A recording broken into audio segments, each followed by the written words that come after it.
अब हम कितने टेस्ट दें? देखो वैसे ऐसा कोई रूल नहीं है कि इतने टेस्ट दोगे तो ही सिलेक्शन होगा, इससे कम दोगे तो नहीं होगा, बट एक एवरेज बात करें, क्योंकि अब आपका ऑलमोस्ट 70-80% सिलेबस सब जगह कंप्लीट हो चुका होगा, हर 15 दिन में तो टेस्ट देना ही देना है।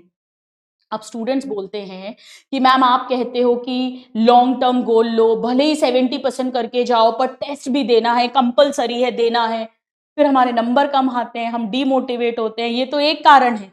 चलो हम तो मान भी लें कि हमें पता है हम 60% पढ़कर गए थे, पर मम्मी पापा का क्या करें? मम्मी पापा का क्या करें? मम्मी पापा का क्या करें? देखो दो तरह के मम्मी पापा होते हैं। कुछ मम्मी पापा ऐसे होते हैं जिन्हें आप ये बात समझा सकते हो कि मैंने अभी 60% ही रिवाइज किया है क्योंकि मेरी क्लासेस चल रही हैं, तो मैं टेस्ट इसलिए दे रहा हूं कि उस 60% में से मैं कितना अटेम्प्ट कर पाता हूं वो मैं चेक करूं, प्रिपरेशन करूं और मुझे एनवायरमेंट मिले टेस्ट देने की, मेरी प्रैक्टिस हो। तो अभी मेरे नंबर कम आएंगे, लेकिन जैसे जैसे मेरा सिलेबस कंप्लीट होगा, मेरे रिविजन स्टार्ट होंगे, मेरे मार्क्स बढ़ जाएंगे। ऐसी कैटेगरी के मम्मी पापा बहुत कम लोगों के होते हैं अपने हिंदुस्तान में। दूसरी कैटेगरी के वो होंगे जो ये बात नहीं समझ सकते, ना आप उनसे ये बात कर सकते। वो कहेंगे तुम पूरे साल से क्या कर रहे हो, तुम्हें तो अभी तक सब कुछ याद होना चाहिए था जो तुमने पढ़ रखा है। ज्यादातर के मम्मी पापा ऐसे ही होते हैं।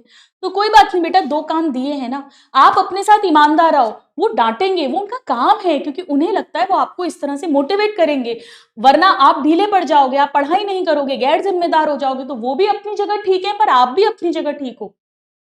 तो आप डांट खा लो, गुस्सा सहन कर लो, आप उसे डिप्रेस मत हो, डल मत हो, नेगेटिव मत हो, आप अपनी प्रिपरेशन स्ट्रैटेजी से करते रहो, ईमानदारी से करते रहो, अपने साथ ईमानदार रहो। अपना माइनस पॉइंट देखना ही जिंदगी का सबसे बड़ा प्लस पॉइंट है। एपीजे अब्दुल कलाम आजाद जी ने कहा है ये बात।